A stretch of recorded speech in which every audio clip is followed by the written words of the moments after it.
Hey guys, this is Thankful Thursdays and it's Rachel along with Caroline. The question we were going to answer today is from Tomax26, and he asks that it seems like most of us suffering from an eating disorder have the common experience of childhood abuse. As a guy whose mother was into binge and purge and anorexia and who sexually abused me when I was a child, it seems that even as a guy I have reacted like most of the women who fall into eating disordered behaviour because of sexual abuse. Is this abuse a common link or a cause? And do you think the eating disorder is an inescapable reaction that will always need therapy? I'm going to break that down initially.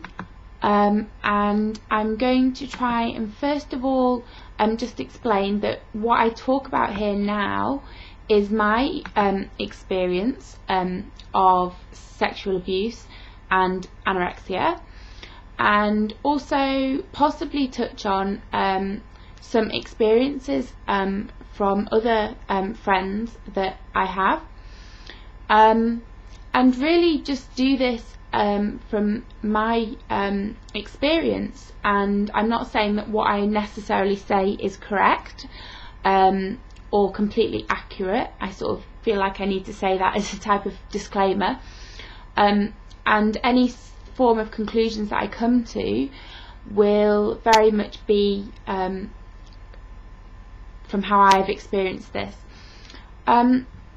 First of all, do I believe that there is a connection between sexual abuse and eating disorders? And I have to say yes, because almost all of the people I have ever met personally who have eating disorders have in fact suffered with some form of abuse. Now, this doesn't have to be sexual abuse as a child. For me, my abuse was as a teenager. As a child, as a young child, I wasn't sexually abused. I did deal with some possible physical abuse, being a gymnast, but as far as sexual abuse, that was not something that was a problem to me. However, after being in a very abusive relationship when I was 17, both physically, verbally and sexually, I did go on to develop anorexia. And so for me, there was a definite link between the abuse that had happened and what then went on to develop after. I don't know if everyone is the same as me, but I do believe there is a common link, and although I wouldn't sit here and say that sexual abuse can cause an eating disorder, I definitely think it's one of the many factors that contribute to an eating disorder. And from my experiences, it would seem that some form of trauma has been experienced by those who go on to develop an eating disorder. Now, this trauma doesn't just have to be sexual abuse. I've seen many people have trauma. I mean, you hear about people who have car accidents. It can be people who have witnessed a crime. It can be people who have witnessed their parents being hurt or somebody else being hurt. And then, of course, there's those who suffer themselves. I also think that a lot can be underlying that, and I think that although the sexual abuse itself doesn't suddenly go, oh, this is going to cause an eating disorder, I think that there can be a number of underlying factors, and I think some sort of trauma like that can be the switch. And I finally know for me that what flipped me then into an eating disorder was the trauma. I think there were there was a lot of predisposition there for me. I was a high achiever, both academically and in sport. I was a competitive gymnast. I'm very stubborn. I like to do things on my own. I'm very determined, and at times I can be my own worst enemy because of all of that. I have a huge amount of drive and motivation, and unfortunately for a long time that got focused into an eating disorder. And that sort of takes me to the next thing, really, that I think that the reason maybe the eating disorder comes about is because it's a way of distracting ourselves from what has happened. If we are focusing on the food that we're eating, the minuscule amounts, or if you have bulimia and the whole idea of putting food in and getting food out, that sort of release, I do think that it becomes a whole obsession in itself. I think that when you're wrapped up in the disorder itself, like when I actually had no awareness that I had been abused, and although it might have happened and there might have been an idea of it, it wasn't something that became clear to me until I actually went through the process of weight gain and change and began to talk about some of my past.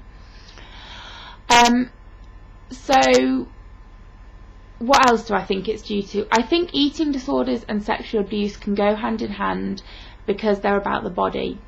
And for me, I was a very healthy weight when I was abused, and by becoming anorexic, it wasn't only about the food.